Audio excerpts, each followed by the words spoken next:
আমরা আবার এসে গেছি এনটেকের পেজে। আর প্রতিবারের মতন এইবারেও আমরা একটা ভিডিও নিয়ে এসেছি, কিন্তু এই ভিডিওতে প্রথমবার যেটা আছে, যেটা এর আগে কোনোদিন আমাদের ভিডিওতে আছে, স্পোর্টস নিয়ে। আর সরাসরি আমরা চলে আসব প্রেমজিৎ স্যারের কাছে।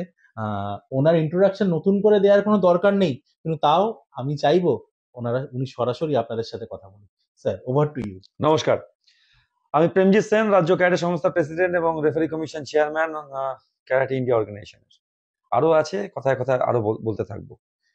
প্রথমেই স্যার আপনার কাছে একটা প্রশ্ন। তো আপনি তো আপনার ছাত্রছাত্রীদের নিয়ে শুধু দেশে নয়, বিদেশের মাটিতেও পাড়ি দিয়েছেন, সেখানেও আপনার অনেক রেকর্ডস, বা তারা অনেক ভারতকে মেডেল এনে এনে দিয়েছে।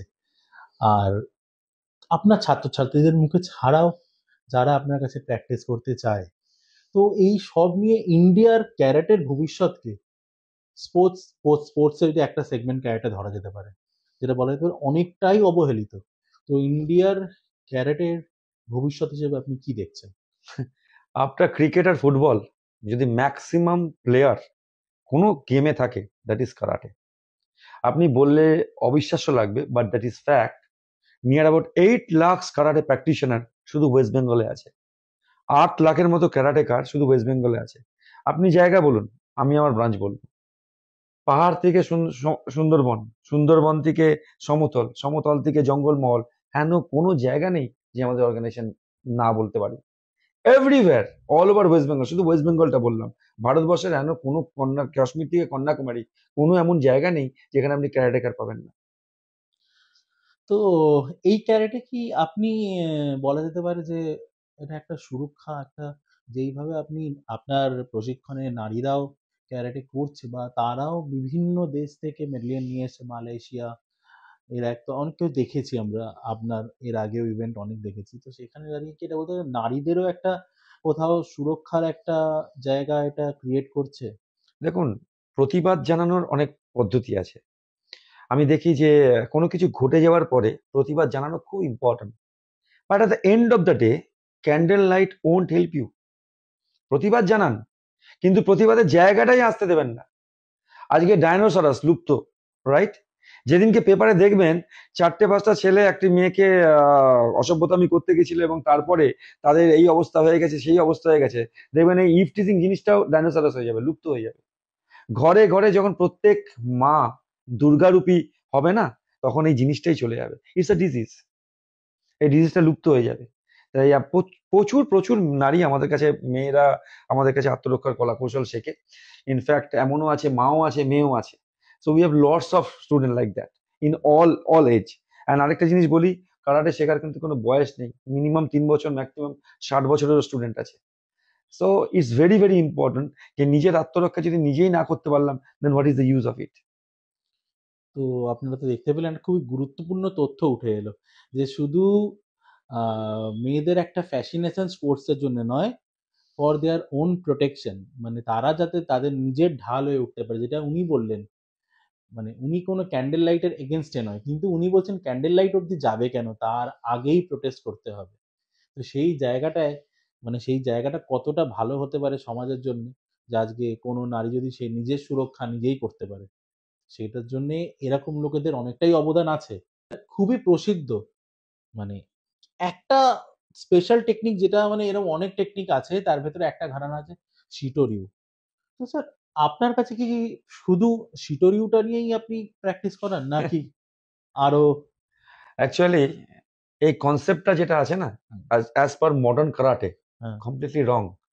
Because I am being a referee and judge in World Karate Federation, in hmm, Asian Karate Federation. হুম, আজকে আমার সামনে যে অলিম্পিক মেডেলিস্ট, যে ওয়ার্ল্ড চ্যাম্পিয়ন, সে কাতা করছে। হুম, কেউ শতকান কাতা করছে, কেউ শীতরিও করছে, কেউ গজুরিও করছে। Hmm, so for me, there is no gharana, no style, only karate. For me, Shitoryu, Shotokan, Gojuryu, Wadoryu, nothing.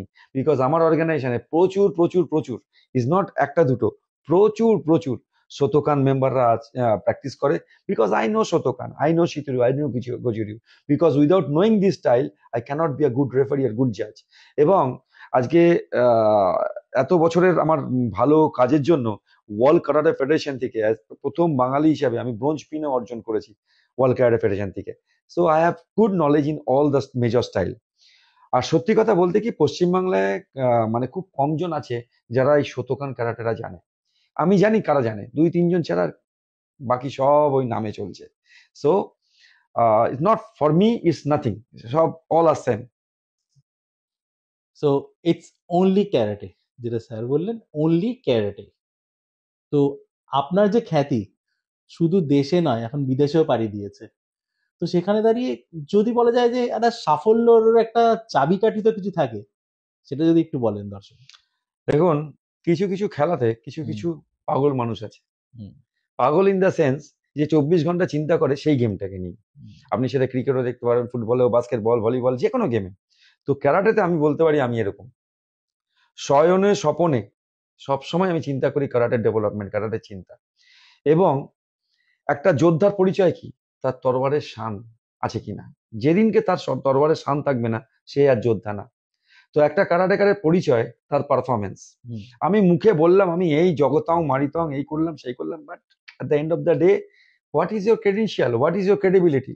তুমি ক্রেডিবিলিটি। কটা বাচ্চাকে ন্যাশনালে চ্যাম্পিয়ন করিয়েছো? ন্যাশনাল মানে কিন্তু একদম কারাটে ইন্ডিয়া অর্গানাইজেশন, যেটা অনলি অ্যাপেক্স বডি আমাদের ন্যাশনাল লেভেলে, ওয়ার্ল্ড কারাটে ফেডারেশনে রেকগনাইজড। তো ন্যাশনালে কটা মেডেল এনেছো, স্টেটে কটা মেডেল এনেছো, এবং ন্যাশনালের বাইরে সাউথ এশিয়া আছে, কমনওয়েলথ আছে, এশিয়ান চ্যাম্পিয়নশিপ আছে, ওয়ার্ল্ড চ্যাম্পিয়নশিপ আছে, কটা মেডেল এনেছো? আজকে আমি যতই বলি যে আমি এই আমি সেই, নো। আপনাকে বড় বলে বড় সেই না, লোকে যাকে বড় বলে বড় সেই হয়। তেমনি একটা যে কোনো একজন অ্যাজ এ কোচের, তার কোচের মানে কি বলবো, যে তুমি কি করেছো তার ক্রেডেনশিয়াল, তোমার বাচ্চা তুমি কটা মেডেল এনেছো। আজকে এমন কোনো টুর্নামেন্ট নেই যেখানে আমার বাচ্চারা টুর্নামেন্টে মেডেল নিয়ে আসেনি। আজকে রাজ্য স্তরের অনেক বাচ্চা আমার যারা সিলেক্ট হয়, তারাই ন্যাশনালের জাতীয় চ্যাম্পিয়ন হয়ে আসে। জাতীয় চ্যাম্পিয়ন হওয়ার পরে কমনওয়েলথ চ্যাম্পিয়ন হয়ে আসে, কমনওয়েলথের পরে সাউথ এশিয়ান চ্যাম্পিয়ন হয়েছে। আমার পরপর দুবার ওয়ার্ল্ড কারাটে ফেডারেশন ইউথ লিগে দুবার মেডেল নিয়ে এসছে, সিলভার মেডেল নিয়ে এসছে। So this is my credential. আজকে আমার নেতৃত্বে, আমার টিচিং এ, আজকে আমি বলতে পারি আমার সংস্থায় 7 জন আমি এশিয়ান লেভেল রেফারি জাজ, ওয়ার্ল্ড লেভেল রেফারি জাজ আমি প্রডিউস করতে পেরেছি। তো অ্যাজ এ কোচ এর থেকে বড় কিছু হতে পারে কি? This is my credential. এবং আপনি বলছেন আমার খ্যাতি, তার কারণ হচ্ছে ডিসিপ্লিন লাইফ লিড করলে এবং কারাটের প্রতি টোটালি ফোকাস থাকলে তবেই তার খ্যাতি হয়। আর খ্যাতি বেসিক্যালি ধ্যান প্রাণ যখন এক জায়গায় হয়ে যায় না, তখনই সেই খ্যাতিটা আসে। কারণ বিকজ সাকসেস আসলেই তখন খ্যাতি আসে। আজকে আমার ওয়েস্ট বেঙ্গলে ধরুন, যদি আমি সল লেকেই, এমনও কোনো জায়গা নেই যেখান থেকে আমার এখানে ট্রেনিং করতে আসে না। বিকজ ট্রেনিং করতে আমার, because for me there is no shortcut in karate, no backdoor in karate. আমি আজকে গ্রিন বেল্ট থেকে হট করে ব্ল্যাক বেল্ট হয়ে গেলাম, ফোরডান হয়ে গেলাম, no. We don't do business, we totally respect the traditional values. যারা প্র্যাকটিস করে তাদের মানে দারুণভাবে তৈরি করে তারপরে আমরা এই সমস্ত প্রদান করি। আচ্ছা, এই ক্যারাটে থেকে তো একটা বড় কর্মসংস্থানের জায়গাও আসে, যেটা না থাকলে হয়তো মানুষের অনেকে এই দিকে এগোতে পারবে না, কারণ ওই টাকার যে সাপোর্ট সেটা সবাইকারই লাগে। তো সেইটা যদি একটু দর্শক বন্ধুদের কাছে তুলে ধরেন। দেখুন, একটা সময় ছিল মানুষ ক্যারাটেটাকে ক্যারাটে বলতে পারতো না, ক্যারাটি, ক্যাটারার এরকম বলতে পারতো। আজকে ভগবানের গ্রেস অফ গড বলতে পারি যে আজকে হাজারো হাজারো ইনস্ট্রাক্টর তারা নিজের পায়ে দাঁড়িয়ে আছে, তাদের নিজেদের রোজগার করছে। এবং এটা আমি এক প্রকার বলতে পারি যে আমি সরকারকে সহযোগিতা করছি, যে এত কর্মসংস্থান আমরা ভগবানের কৃপায় করেছি। এবং মাননীয় মুখ্যমন্ত্রীরও অনেক অবদান আছে আমাদের এই কর্মসংস্থানের জন্য, বিকজ বাংলা মিডিয়াম স্কুলে কারাটেটাকে একটা সাবজেক্ট করেছে। আমরা স্পোর্টস মিনিস্টার, এডুকেশন মিনিস্টার দুজনকে, মাননীয় অরূপ বিশ্বাস এবং ব্রাত্য বসু মহাশয় দুজনকেই আমরা ধন্যবাদ জানাই। বিকজ এতে অনেক কারাটেকার সুবিধা হয়েছে, তারা নিজের নিজের জীবিকা অর্জন করতে পারছে। আরেকটা জিনিস আমি বলি যে আমাদের অর্গানাইজেশনে, আমাদের যে অর্গানাইজেশন, আমার শিনকাই শত্রু ক্যাডার ফেডারেশন, এরা প্রত্যেক সময়, আমরা যখন বাচ্চারা ইন্টারন্যাশনাল লেভেলে পার্টিসিপেট করে, ন্যাশনাল লেভেলে পার্টিসিপেট করে, তাদেরকে আমরা স্পন্সরশিপ দিই। শুধু তাই না, আমরা জেলা ভিত্তিক প্রত্যেক জেলাতে 10,000 টাকা করে আমরা স্কলারশিপ দিয়ে থাকি। সেখানে কোনো গরিব বাচ্চাদের জন্য কোনো না, বিকজ আমাদের অর্গানাইজেশনে, আমার নিজের শশিনকে অর্গানাইজেশনে কোনো বাচ্চা অর্থের জন্য পিছিয়ে পড়বে সেটা হবে না। এবং রাজ্য ক্যাডার সংস্থার প্রেসিডেন্ট হিসেবে আমি বলতে পারি যে আমরা রাজ্য ক্যাডার সংস্থা থেকে 9 লাখ টাকা প্রতি বছর স্পন্সর দিয়ে থাকি বাচ্চাদের ন্যাশনালে যাওয়ার জন্য। আমরা কিন্তু নন প্রফিটেবল অর্গানাইজেশন, আমরা কোনো গ্রান্ট কিন্তু কোনো জায়গা থেকে পাই না। শুধু একটাই জিনিস আমি মাথায় রাখি, if there is a will there is a way. এইভাবেই আমরা আমাদের ক্যারাটেকে প্রচার করি, এইভাবেই আমরা সহযোগিতা করি বাচ্চাদের। আজকে এশিয়ান লেভেলে বাচ্চারা গেছে, সাউথ এশিয়ান লেভেলে গেছে। আমরা সাউথ এশিয়ানে 1,20,000 টাকা স্পন্সর করেছি। কোনো স্পন্সর কিন্তু আমরা পাই না, বাট ওই যে বললাম, যদি ইচ্ছা থাকে তাহলে উপায় হয়। So that is the key of success. তো ওনার কথা ধরেই বলা যেতে পারে, where there's a will there's a way. কারণ চেষ্টা যদি থাকে, ইচ্ছে যদি থাকে, পথ নিশ্চয়ই পাওয়া যাবে। তো আপনার কথা ধরেই স্যার আপনাকে জিজ্ঞেস করা যাক যে, এরকম তো অনেক ছাত্রছাত্রীরা, ট্রেনিরা আছে যারা দেশ বিদেশে গিয়ে, যার নিয়ে আমরা আগেও কথা বললাম, ইন্ডিয়াকে, ভারতকে মেডেল এনে দিয়েছে, যেটা আমাদের সবাইকার জন্য খুবই গর্বের ব্যাপার। কিন্তু এরম দেখা যায় সবসময় তো সবাইকার সেই সামর্থ্যটা থাকে না, পরিবারের দিক থেকে হোক বা অনেক অনেক গরিব ঘর থেকে উঠে আসে। আপনারও কিছু ছাত্রছাত্রীরা দেখা গেছে যারা অনেক প্রত্যন্ত গ্রামের অনেক গরিব জায়গা থেকে উঠে এসছে। হয়তো কেউ কারুর বাড়ির লোক কোথাও কাজ করে বা এরকম কিছু, তাদের জন্য তারা ওই অব্দি জায়গাটা পৌঁছলো। তারা মানে আপনাদের সংস্থার তরফ থেকে কি বা সরকারের তরফ থেকে বা আপনাদের কোনো সাপোর্ট করা হয়েছিল ওনাদেরকে? If you have a talent, hmm. Then don't think about your international championship.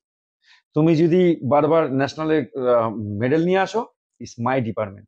আমি সকলের সামনে, সকল বন্ধুদের যারা দেখছেন তাদের সবাইকে বলতে পারি, যে বাচ্চার ট্যালেন্ট আছে, যে জাতীয় স্তরে গিয়ে ভালো রেজাল্ট করছে অ্যান্ড আমাকে খুশি করতে পারছে, অ্যাজ এ কোচ আমাকে খুশি, ইজ নট অ্যাবাউট মেডেল। আমি তখন সেই বাচ্চার জন্যই খাটি যেই বাচ্চার মধ্যে 3টে ডি থাকে: ডিসিপ্লিন, ডিভোশন অ্যান্ড ডিটারমিনেশন। সেই বাচ্চার কোনো টেনশন করতে হবে না, আই এম দেয়ার। তো প্রত্যেকটা আমাদের ভিডিও থেকে একটা কিছু উপলব্ধি থাকে, কিছু পাওয়ার থাকে। তো এখানেও আমরা স্যারের কাছ থেকে জিজ্ঞেস করব।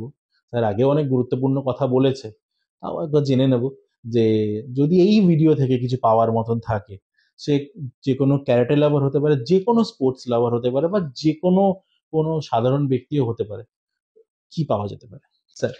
দেখুন, আমরা হিউম্যান বিং না, মাঝে মাঝে ভীষণ লোভী হয়ে যাই।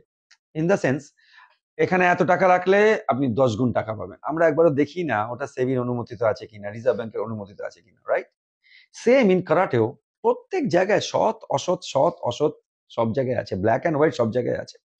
কোনো কোনো মাস্টার মশাই তারা বলে যে আমার কাছে চলে এসো, আমরা তোমাকে একদম হোয়াইট বেল্ট থেকে ডাইরেক্ট ব্ল্যাক বেল্ট করে দেবো। কোনোদিন দেখেছেন আপনি? আপনি নার্সারি কেজি 1, 2, 3, 4 পড়লেন না, সোজা গ্র্যাজুয়েশনে চলে গেলেন? আপনি সম্ভব? তাহলে বুঝতে পারছেন আপনার জীবনটা কি হবে। তারপরে আপনি নার্সারি থেকে ক্লাস 10 অব্দি না পড়ে গ্র্যাজুয়েট হলেন, তারপরে আপনি হয়ে গেলেন বিশাল বড় কোচ, তারপরে আপনি শিখালেন কি বাচ্চাদের সেটা আপনিই জানেন, তারপরে আপনি যখন রাজ্য চ্যাম্পিয়নশিপে নিয়ে আসছেন আপনার বাচ্চা হেরে যাচ্ছে, জেলাতে হেরে যাচ্ছে, হবেই, because you don't have any knowledge. It's complete business. এই সমস্ত অসাধু মাস্টারের হাত থেকে নিজেদের বাঁচান। There is no shortcut in karate, no shortcut. মানে 2 মিনিটস ম্যাগি মতো ব্যাপার না। It needs lots of passion, lots of dedication, lots of sweat এবং lots of time to become a coach. Coach is not a easy thing. আমি black belt হয়ে গেলাম মানে আমি কোচ? No, it's not like that. Coach হতে গেলে তার নিজের শিক্ষাগত যোগ্যতা অনেক লাগে। আমার জানতে হবে যে যাকে আমি প্র্যাকটিস করাচ্ছি কি প্র্যাকটিস করাচ্ছি। আমার অনেক সময় আমার প্রবলেম হয়, আমি একটা জিনিস ধরুন ভিডিও দেখালাম বাচ্চাদের, সেটাই নকল করে ফেলে মানুষ। আরে নিউমোনিয়ার আলাদা ওষুধ আছে, ম্যালেরিয়ার আলাদা ওষুধ আছে, হাত পা বাংলে আলাদা ওষুধ আছে, সবার কি সব এক ওষুধ হয়? সো প্রত্যেক মানুষকে বলবো, শর্টকাটের পথে যাবেন না। নিজে বুক চিতিয়ে যেটা পাবেন, আপনি দেখবেন at the end of the day you will feel better. Yes, I achieve it. আমি কারো ভিক্ষা পাইনি। So there is no shortcut in karate, and karate is like a boiling water, from 100 to 0, boom boom. So keep on practising every day if you are a karateka. আজকে অনেক আগে আমি cricket খেলতাম, অনেক আগে ফুটবল খেলতাম, এখনো হয়তো একটু খেলে দিতে পারবো, বাট 1 মাস বাদে যদি আমি কারাটে করি, আমি তো ক্যারাটে করতে পারবো না। সুতরাং রেগুলার প্র্যাকটিস করুন যদি নিজেকে বলেন আমি ক্যারাটেকার। তো আশা করি এরপরে আমার আর বলার কিছু থাকছে না।